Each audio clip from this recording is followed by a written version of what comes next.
Thank you, dear Roger. Thank you, dear friends. It's highly important for me to be with you here. However, the situation is strong and need our effort, need our common effort. As to me, thank you. I tried to find a still place for joining Zoom meeting today.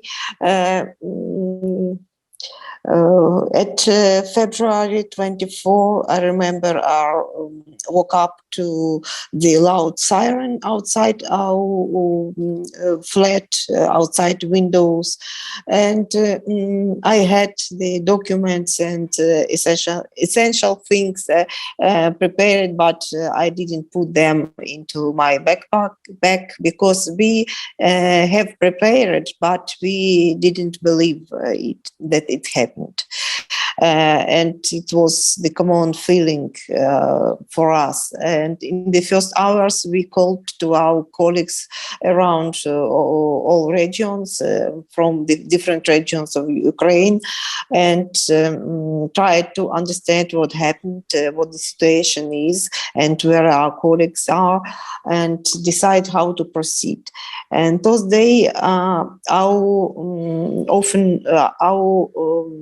office was open until 8 p.m. and there was the last day when we were open because the next day, some of us moved to the other region, and the next days, the other people from the other staff from our office moved to the other regions. And now we are in the different cities of West Ukraine, and we are still working and coordinate the help for journalists.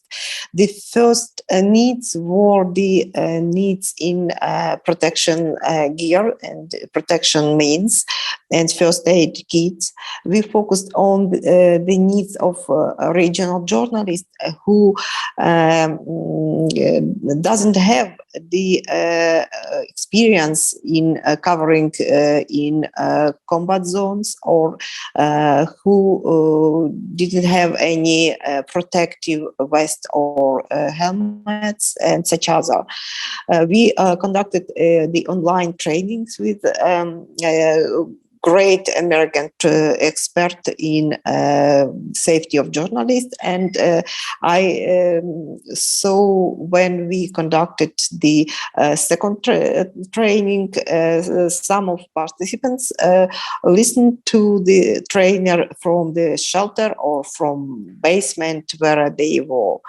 The second big problem was evacuation, and this problem is still so actually. We couldn't imagine how huge will be the scale of the people who need evacuate. As you know, almost 2 million of Ukrainians have already crossed the borders. And we estimate from 3,000 to 5,000 journalists will need to be evacuated. With family members, it's up to 20,000 people if the situation get worse. We are looking for transport for accommodation in Ukraine. We help with going abroad and are in contact with our foreign partners or our foreign friends. But we cannot save our colleagues who find themselves in territories controlled by Russian troops. It's actually an occupation like south or east of Ukraine, like Kherson, like a part of Zaporizhia region, like Mariupol, or like Kiev suburbs, Irpin, Bucha, Borodyanka, Hostomel, and such other.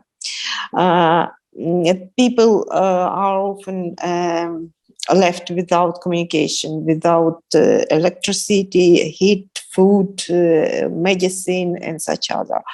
We have not been in contact with many colleagues from Mariupol and of the Kiev suburbs for more than 10 days.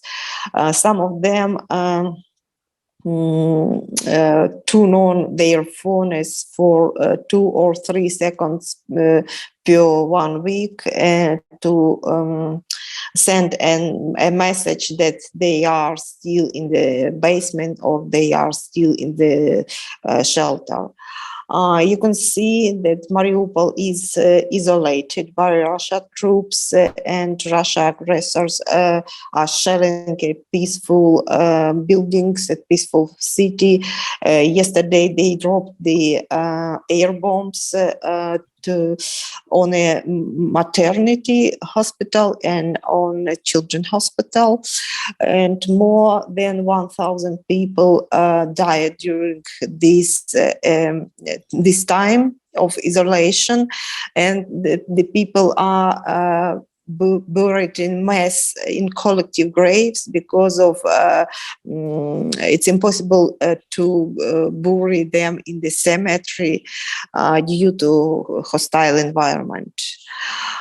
We are grateful to the international community for effective support, for quickly and effective support for economic sanction against the Russian Federation. It was really great help.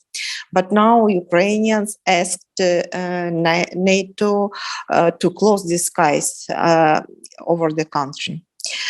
Because Russia fighters fly over peaceful cities and drop bombs there, and our colleagues or other people who were lucky to escape from these dangerous places, they told me that houses are being shot from the air and from the ground. It's very, very dangerous places. The houses are destroyed in many cities. Therefore, the number one priority now is close the airspace and help Ukraine with this. We also very concerned that Russia is resorting to terrorist method and has sided to nuclear power plants in Chernobyl and in Zaporizhia. This way, we all are blackmailing by terrorists. In the whole world, it's dangerous for the whole Europe and for the whole world. As those journalists, we continue to do our job, even in dangerous conditions, even when it's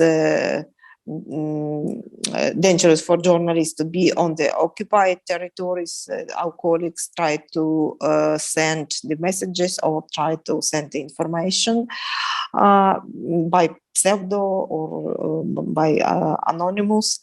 During this time, one citizen journalist was killed in Kherson, and 4 foreign journalists were wounded. Two foreign journalists were isolated. Two foreign journalists were isolated for 6 days in the Kiev suburb in the shelter and went out a day ago. We see an increase in the demand of quality journalist work. We can see that people need the trusted and verified information from journalists. However, journalists are in the difficult situation because many newspapers, for example, can be printed because of armed conflict.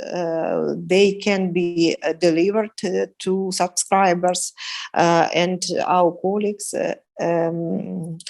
refocused to the website or the other to the website or their Facebook pages.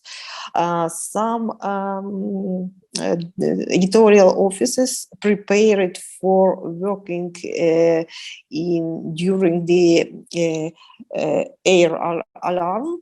For example, our national radio set up the studio in the basement, and they use the studio during the dangerous situation in Kyiv.